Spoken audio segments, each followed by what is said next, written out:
when you go on vacation, or when I've gone on vacation and then returned to find myself almost like a new bass player to some extent. And man, did that ever happen once again. And I thought it was worth talking about on a couple different levels. One being about like feeling musically inspired and how to sort of just force it with something like this if you can do it, but also the lessons learned from it and other things we can take away. So first of all, maybe we start on the back end of it, which is, let me explain something to you. I have never been a very good slap bass player.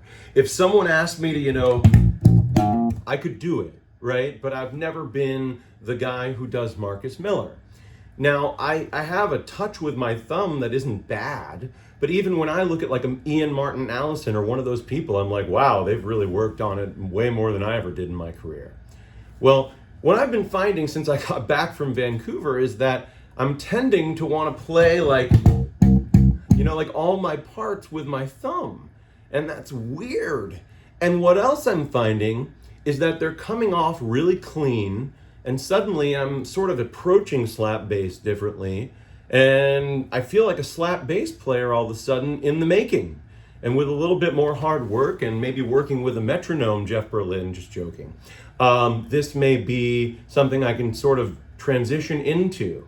And it's worth mentioning, as we get older, there's a lot of reasons to try different styles like pick and slap, because you never know when you might get arthritis or something in your body might fail you, and then you're going to want a different way to play. And the way I see it is, as long as I can still play this instrument some way, I'll probably be happy. So it's good to have many ways. But anyways, that's not talked about enough either. But yeah, and also my playing is just fresh. It's just what I was talking about the feeling uninspired thing.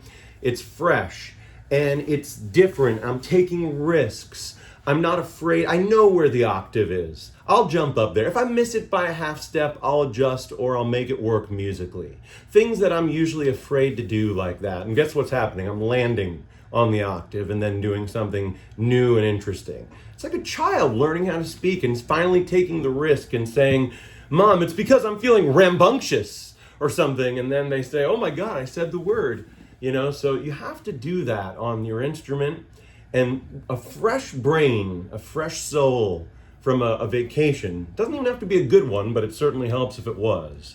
It's definitely going to have you come back and feel something and put it into your instrument, and probably be willing to take risks that help you develop as a player, which is really, really a wonderful thing that all of us need to be doing a lot of if we can. Certainly not easy to vacation in these times and with these prices and all these things that are going on, but you know what I'm saying. So anyways, what else was I going to say on this? So also, what can we learn from this? Well, again, it's a reminder that, we are artists at the end of the day. The guy who only knows how to play a couple of root notes on the bass, or the guy who knows how to rip around the fingerboard. We're all trying to make music, right? It's like, even if you're playing the most even eighth notes in Tom Petty Band, there's a way to do that where if you isolated that bass part, it sounds like a song. That person just played a long rum-pum-pum-pum, rum-pum-pum, whatever it is, it's a song. And so if that's what we're aspiring towards, I think that song develops and we become better players when we're inspired artistically as artists. And, when you get stuck in that rut where you're in your bubble, I've learned that home, no matter where you are, is a bubble. Some places, like I used to live in New Orleans, and if you live in Manhattan, you're really in the bubble.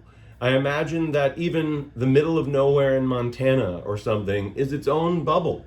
You got to get out of that bubble to develop as a musician sometimes. And I mean, if you can't fly, you drive. If you can't drive, you bus. If you can't bus, you run. I don't know, Forrest Gump this thing. But, seeing new surroundings and having new experiences and coming back to your home and really reconnecting with it in a way that might be bittersweet, miserable, or wonderful is always going to make you feel something and take you to the next level as a player.